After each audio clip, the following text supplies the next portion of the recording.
reminders and clarifications for your students should they wish to opt for this new third option we have. Remember, the first option is paper-based exams, the second one being computer-based exams, and now the third option for your students is, of course, online exams. And then, of course, a suggestions checklist just to help you a little bit, all right, before you decide to register your students for our online exams, all right? Okay, great. So let's start off with PeopleCert. Remember that LanguageCert is a member of the PeopleCert group. So for you to remember, PeopleCert was founded in 2009, some 11 years ago, all right? And it started administering its advanced automated proctoring in 2011. So online exams are not new, of course, are not new to PeopleCert, all right? To date, for you to know, PeopleCert has delivered approximately a little more than 5 million exams, web-based and paper-based exams in 25 languages and in something like 10,000 locations worldwide. Okay, yes, PeopleCert delivers web tests any place, anytime, 24 hours a day, 7 days a week, 365 days a year. And it delivers its exams in approximately 200 countries every single year. Currently, for you to know, PeopleCert occupies, if you like, more than 350 full-time employees and another 8,000 external associates like invigilators, supervisors, item writers, etc., etc.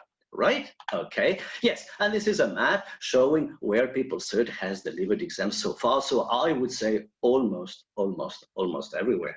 Right? Okay. Just a few words about LanguageCert. Now, remember, LanguageCert is member, all right, a member of the PeopleCert group. So it is an awarding organization dedicated to language skills assessment and certification. LanguageCert develops its own qualifications recognized and regulated by Ofqual, and its qualifications are also recognized in more than 50 countries.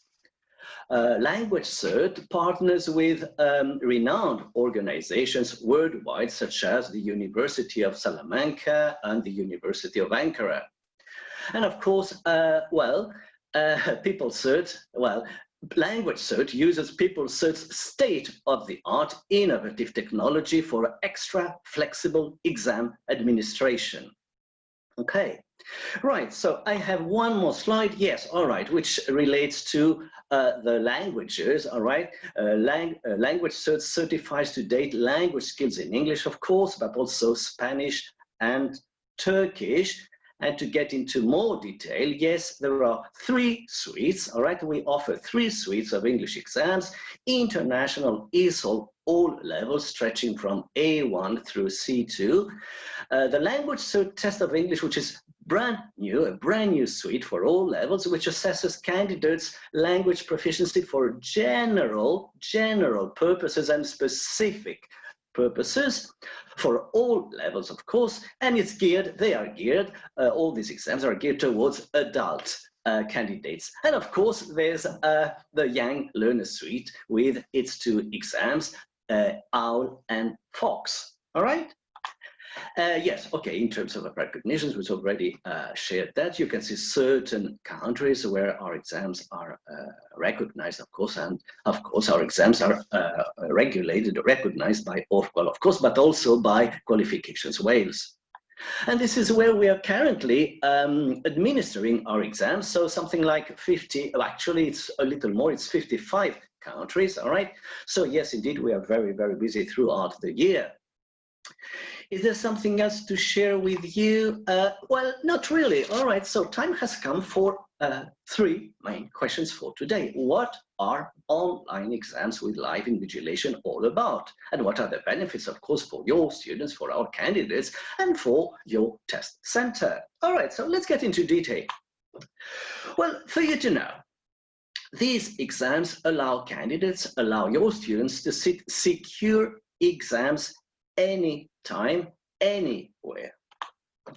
There is no need for a proctor to be present there, to be physically present. Why? Well, because instead we use a remote proctor and a secure, highly sensitive online connectivity system to observe, analyze, and record the test behaviors, the test takers' behavior, sorry, throughout the exam, Also, well, this is important. Candidates need to have access to a suitable device. So, I mean, a laptop or a desktop PC, a broadband internet connection, a functional webcam, and a headset with a microphone, all right? So this is what your students, our candidates, will need on their exam day. Anything else? Well, yes, what about the benefits? The benefits for your students, for our candidates? Well, let's see. Yes, they can take their exams anytime, and, you know, of course, their exams will be tailored to their own schedule. So they decide, all right? They can take their exams from the comfort of their home or office or school, if you like. More, well, yes, no travel costs involved, really, because they will be taking the exam from their own home or office or school, all right? So no additional travel costs, no. More, well, this is important for you, but also for your students, I suppose. Registration is possible very, very close to the test date, to their test date, which is up to 4 hours, before their test, okay? More, yes, something we need to share with our students. If they need any kind of help, any kind of support, any kind of clarifications, there will be a proctor throughout the exams for clarifications, etc. All right? Okay. What else? Well, oh yes, okay. In terms of results now, of course, faster results, much faster results, and certificate issued and received much, much sooner. All right? Okay, anything more? Yes, indeed, let's see. Well, okay, now this is most important for us teachers who are about to prepare our students for these exams. In terms of content, in terms of timing, in terms of structure, the exam is the same as they would, as if they would take the paper-based exam. So it's exactly the same in terms of content, timing, structure, etc., etc. All right, exactly the same. They lead, therefore, to the same certificate as if they were taking the paper-based format, of course, and of course, their certificate will be, of course, regulated with no expiry date, all right? No expiry date on their certificate. Okay. Now, what about the benefits for test centers? Well, quite a few, I suppose. First of all, well, yes, indeed, it's an extra option for candidates, for your students, and an addition to the existing paper base you already have, I suppose. All right, so yes, it's one more option. Yes, indeed, greater geographical reach, more students, yes, of course, more students coming to your school from various places, all right? So indeed, this might be interesting for some of you. Administration of exams, well, as often as you wish, every day, twice a day, every single day, you decide. At weekends, you decide, so as often as wished. And yes, multiple exam levels possible per administration. That is, your students could, you could have a number of students, some at B1, some at B2, some at C1, some at C2 level. So they could all take their exams on the same day if necessary, all right? So that's very much up to you. Again, you decide. So yes, multiple exam levels possible per session, per administration. And yes, we sometimes have this kind of students, who say, who come to you and say, I urgently need to go to the UK, I need a certificate, etc., etc. So you can certainly administer these exams even for one candidate, all right? Okay. And the results, well, in only 3 business days. I said business days, I didn't say calendar days, all right? So results within 3 business days. 3 business days. Anything more? Yes, yes. The official certificate, the hard copy certificates will be shipped to you or to your students within 5 business days upon, of course, upon results. Okay. In terms of exam security, well, indeed, it is increased now. No hard copies around, no keys sent anywhere, and of course, fewer people in the delivery chain, among other things, all right? Great. Something more? Well, yes. What about administration costs? Well, I suppose a minimum, if any, minimum of administration costs. No printing involved, really. No shipping costs involved now. All right? So this might be an interesting feature for some of you. Yes, a practical problem sometimes. There's no need for a proctor on that day. No need for a proctor in your school or who knows, all right? So no need for test proctors to be physically present. And I think there's something more. Yes, well, that's the business side of the story, which I'm not going to expand on today. There's, of course, a profit margin secured for all test centers, all right? Okay. So this is just to, for you to remember, you know, the benefits for your students and the benefits for your test center. Now, what else do I have for you today? Oh, there's one more, yes? Oh, well, this could be a very nice conclusion related to what I've just shared with you. Yes, these online exams might be, you know, one more way for your school, for your college, for your test center to stand out from competition, all right? Local competition, for example, all right? Okay. Yes, and now time has come for things you, I suppose, need to be aware of and things to be shared with your students as regards, you know, the 4 components of our exams: listening, reading, writing, and speaking. So yes, indeed, now this is important to share with your students. So let's start off with the listening components. Remember, we are focusing on all exams. I mean, B1, B2, C1, C2, as these online exams are only for B1, B2, C1, C2 level candidates, all right? So let's start off with listening, the listening component. All right. Oh, sorry. Something more before. Well, what we need to clarify is, okay, fine, they're going to take the online exam. Yes, but what do they need to do before? Well, okay, I've got 1 or 2 slides here. So what should our students do before, just before the actual exam? Let's see. Well, yes. Okay, well, I suppose this is taken for granted. They need to have an ID, a photo ID, which means, you know, the usual ID or their passport, or perhaps something like a driving license. All right? Yes, indeed. Okay. What else do they need just before the exam? Let's see. Oh, they have to make sure that they can rotate their camera, all right, which might be embedded or external, as they will be asked to show their room, their desk, their clean desk to their proctor before they start, all right? So there should be no dictionaries around, no notes, no second laptop, etc., all right? And I'll expand on that in a few minutes. Yes. They should remember that there should be no one else in the room throughout the exam. Something more, yes, no background in the room, so it should be a very quiet, a very peaceful environment. No music, no television, no nothing around, really. All right, so no background noise throughout the exam once more. Okay, and just a few seconds before the written or spoken exam, yes, they need to also make sure that, well, yes, that there is adequate light in the room, all right? And no direct light towards the web camera, right? I think this is to be expected.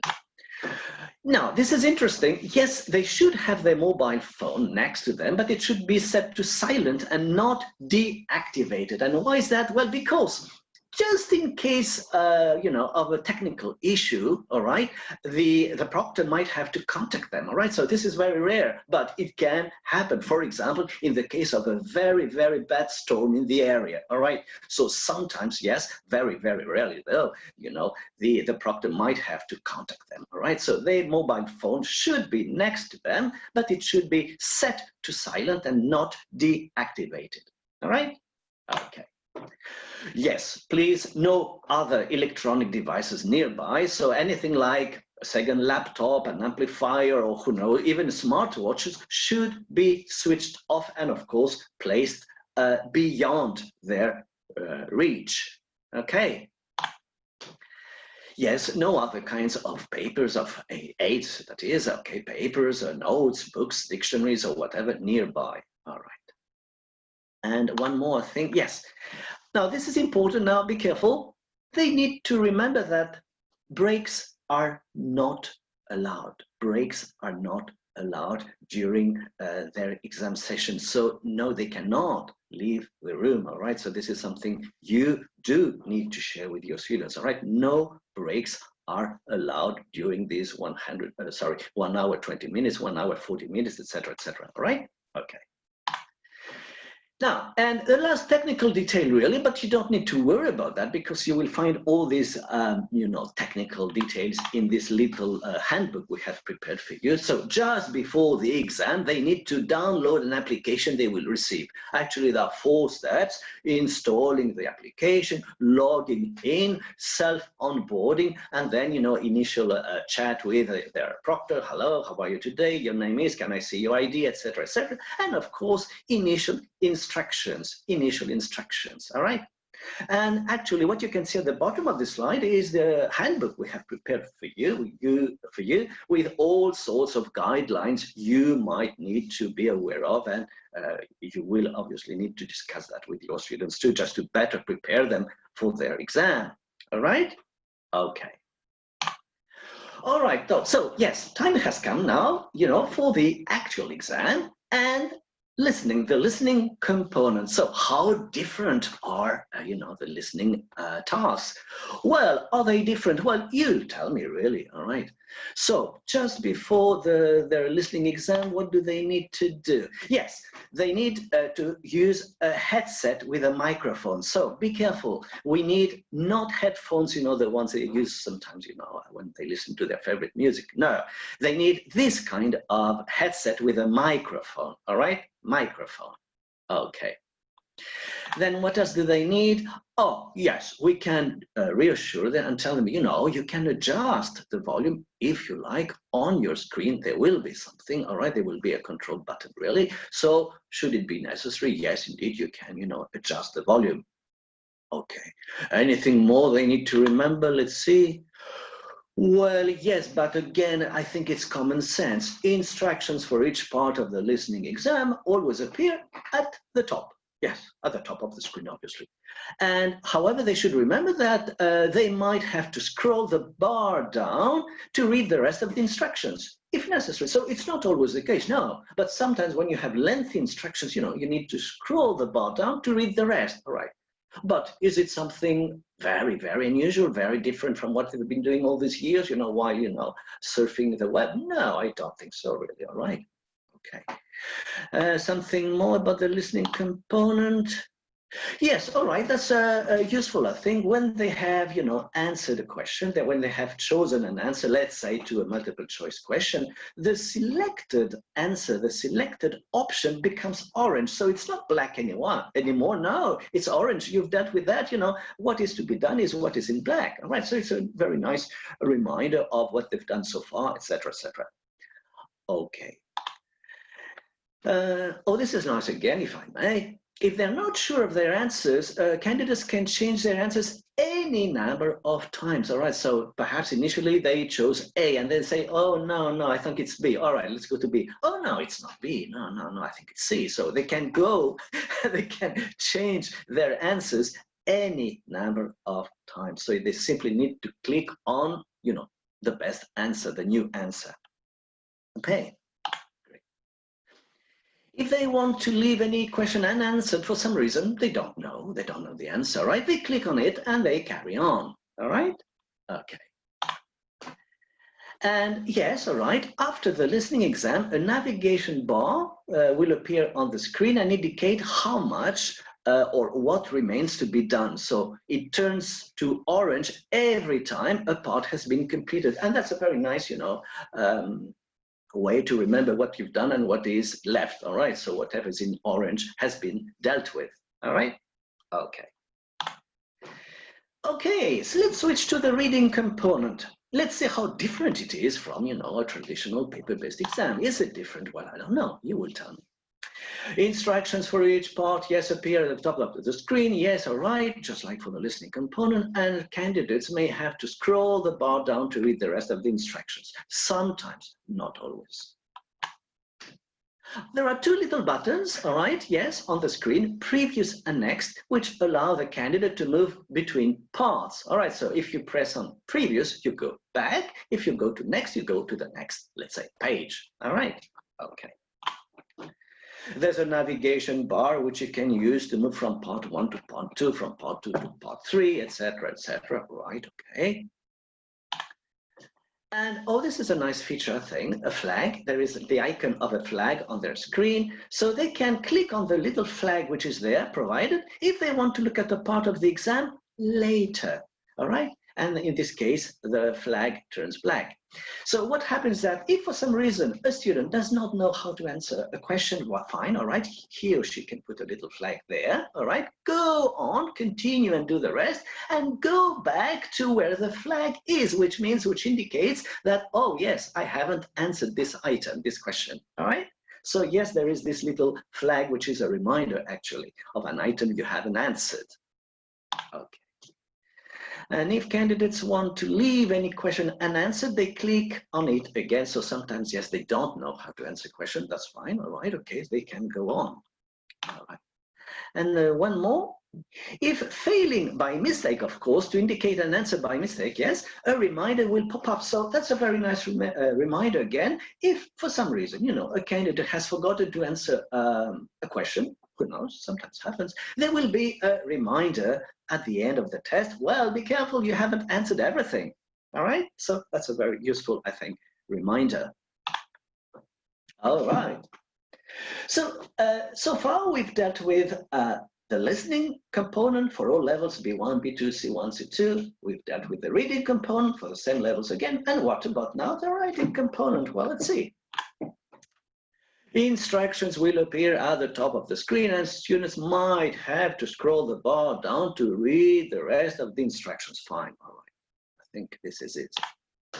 Now, this is most important. There is no need for blank paper for the writing component. No. While writing their response, candidate can use some buttons like cut, copy, paste, and do, redo. So a question people often ask is, okay, can they use some, blank paper for the initial notes? Well, no, they don't have to. Why not? Because on the screen, at the top of the screen, of course, they can write, some little ideas, etc. They can, develop their ideas later below, and then they can delete the initial notes. So why waste time? They don't need to use any blank paper. No need. All right? Okay. Yes, for each writing task, there is a word count at the top right of the screen, which indicates the number of words written. So again, they don't need to waste time counting, the little words, the number of words they've written, what they usually do when they take a paper-based exam. No. This is done by the word count for both writing tasks. Remember, there are always 2 mandatory writing tasks. Okay, but there's more. Yes, there's also a timer, all right? On the screen, which shows how much time is left to complete the exam.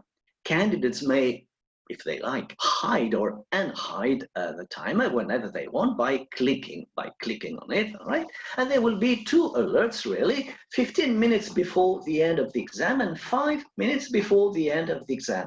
So again, I think this is very useful for all students, all right? 2 reminders, 2 alerts, 15 minutes before the end of the exam and 5 minutes before the end of the exam. And anything else?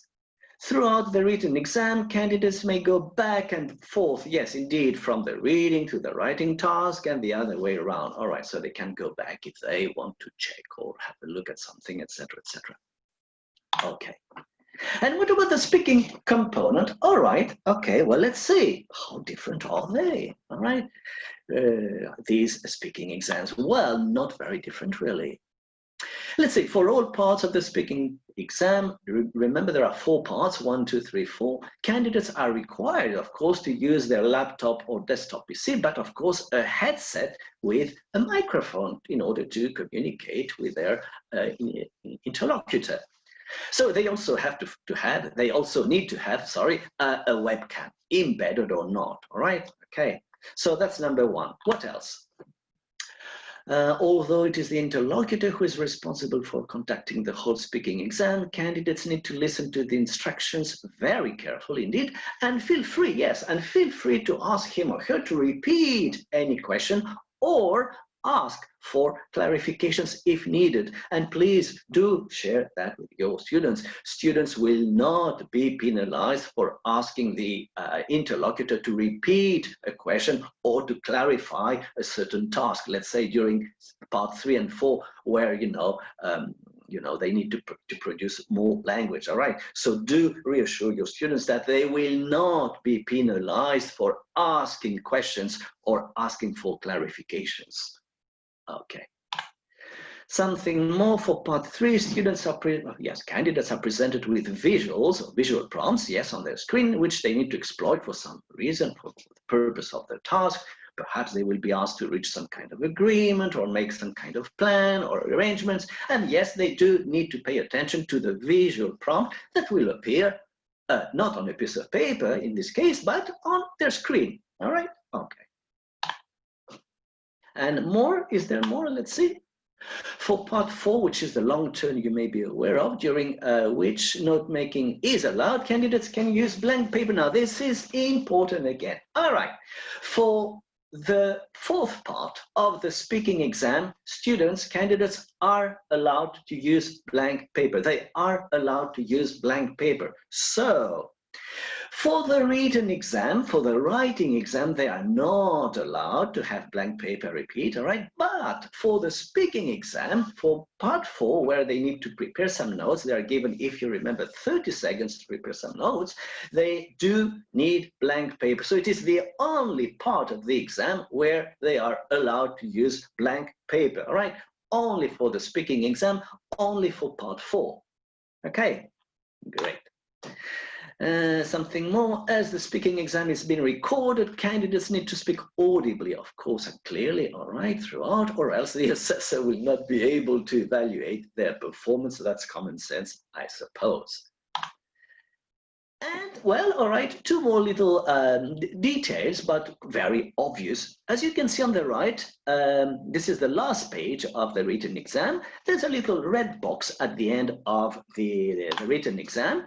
So when candidates have completed their written exam, they click on End Exam, this little red box you can see on the right, all right?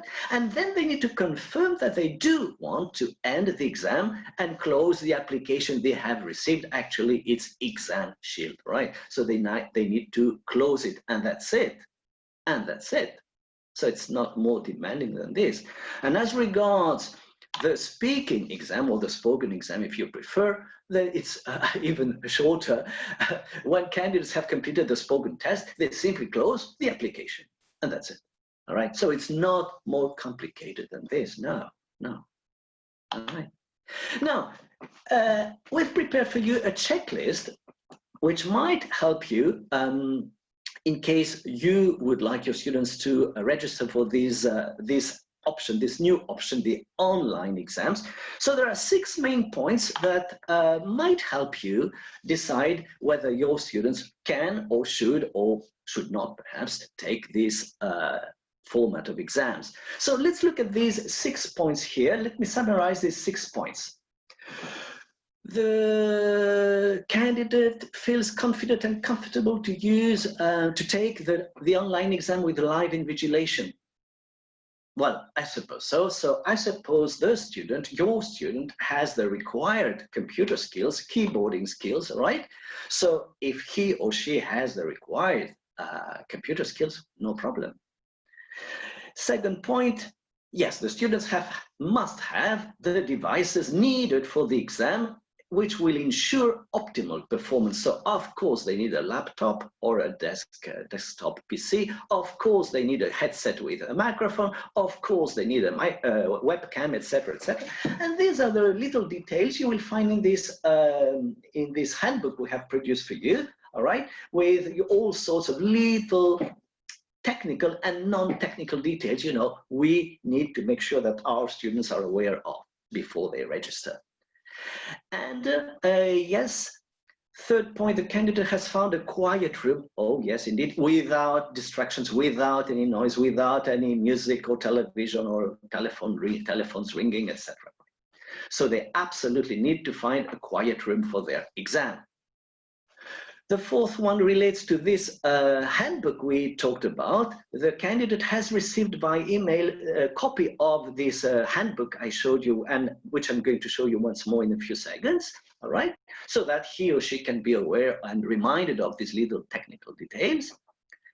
Fifth point, the candidate has been informed that onboarding is necessary. Onboarding is, this little stage just before the actual exam. So before the exam, yes, you do need to download a certain application, all right?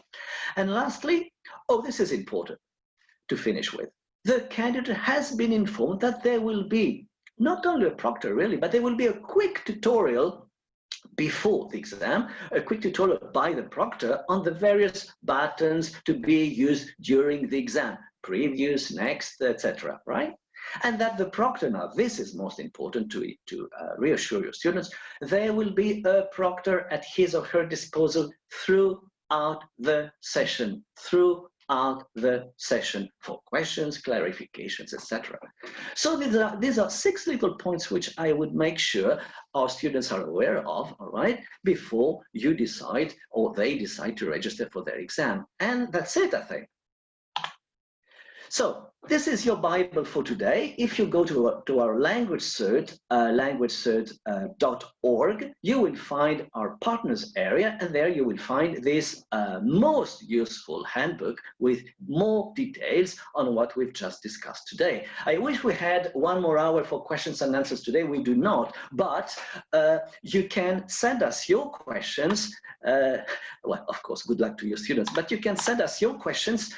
You can communicate with us. Now, this is something you can use, all right? Why don't you first of all, have a look at our website, LanguageCert.org, for more details on what we've discussed today. And should you have, should you need further clarifications, of course, send us your questions. And this is this is where you can communicate with us, all right?